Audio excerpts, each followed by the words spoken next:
নমস্কার বন্ধুরা, welcome back to my channel foods with বৈশাখীতে আমি আরেকটা নতুন ভিডিও নিয়ে আসছি। তো দেখুন, এখানে আমি শশা নিয়েছি।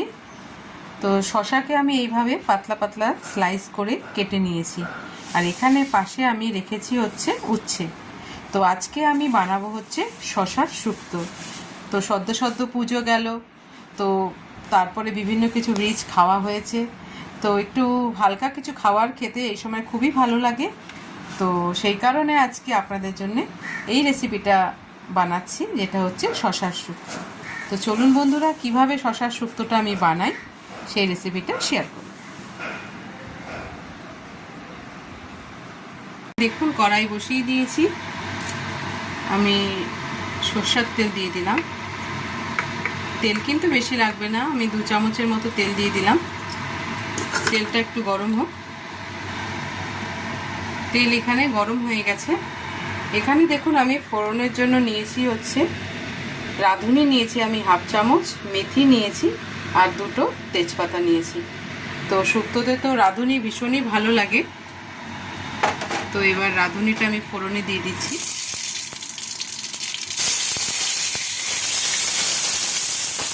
তেজপাতা, রাঁধুনি আর মেথিটা একটু নাড়াচাড়া করে দিয়ে তারপরে এর মধ্যে আগে আমি উচ্ছেটা ভেজে নেব। খুব সুন্দর একটা মশলা ভাজার গন্ধ আসছে। তো যখনই এরকম গন্ধ আসবে তখনই বুঝবেন যে মশলাটা ভাজা হয়ে গেছে। এবার আমি এর মধ্যে উচ্ছেগুলো দিয়ে দিচ্ছি। উচ্ছেটা দিয়ে উচ্ছেটা আগে আমি হালকা ফ্রাই করে নেব, তারপরে আমি এর মধ্যে কিন্তু শশাটা দেব। আপনারা জানেন সবাই, শশা ভীষণই শরীরের জন্য উপকারী, শরীরকে ঠান্ডা রাখে। আর এটা যখন শুক্তোর ফর্মে করবেন, মুখে যদি অরুচি থাকে, খেতে ভালো লাগছে না কিছু, এইভাবে করলে কিন্তু মুখে রুচিও ফেরে, খেতেও কিন্তু ভীষণ ভালো লাগে। তো উচ্ছেটাকে আমি হালকা হালকা ব্রাউন কালারে ভেজে নেব।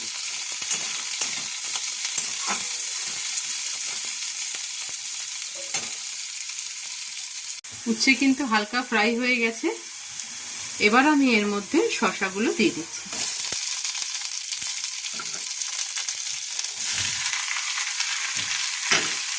শশাটাকে আগে হালকা করে নাড়াচাড়া দিয়ে তারপর আমি এর মধ্যে নুন হলুদ দেবো। নইলে যদি আগেই নুন দেওয়া হয় তাহলে জল ছেড়ে দেবে, ফ্রাই হবে না। তো সেই কারণে আগে আমি 3-4 মিনিট ফ্রাই করে নেব। দেখুন, এখানে আমি কিন্তু 3-4 মিনিটের মতো ফ্রাই করেছি, কালারটাও চেঞ্জ হয়ে গেছে। এবার আমি এর মধ্যে টেস্ট অনুযায়ী লবণ দিয়ে দিচ্ছি। তো প্রথমে আমি 1 চামচের মতো লবণ দিয়ে দিলাম, একটু হলুদ দিয়ে দিচ্ছি,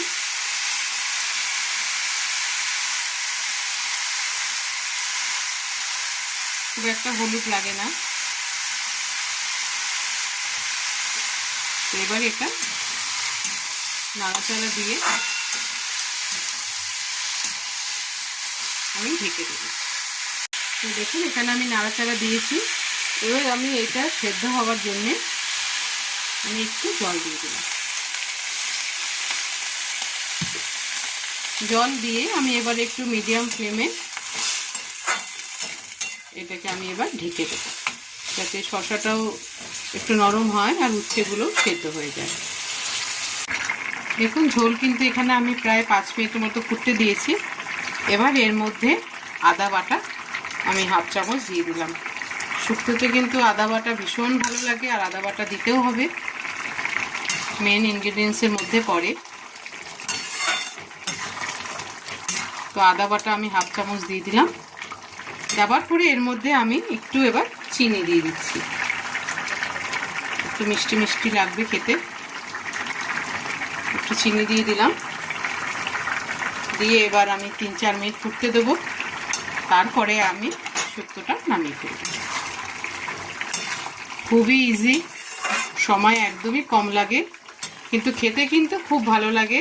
আপনারা অবশ্যই বাড়িতে এই শশার শুক্তো ট্রাই করবেন, খেতে কিন্তু খুব ভালো লাগে। তো দেখুন, আজকে কিন্তু শশার শুক্তো পুরোপুরিভাবে কমপ্লিট হয়ে গেছে। আমি প্রায় 5 মিনিটের মতো ফুটতে দিয়েছি। এরকম গ্রেভিটা খুব পাতলাও না খুব গাঢ়ও না, হালকা। তো এবার আমি গ্যাসটা অফ করে দেব।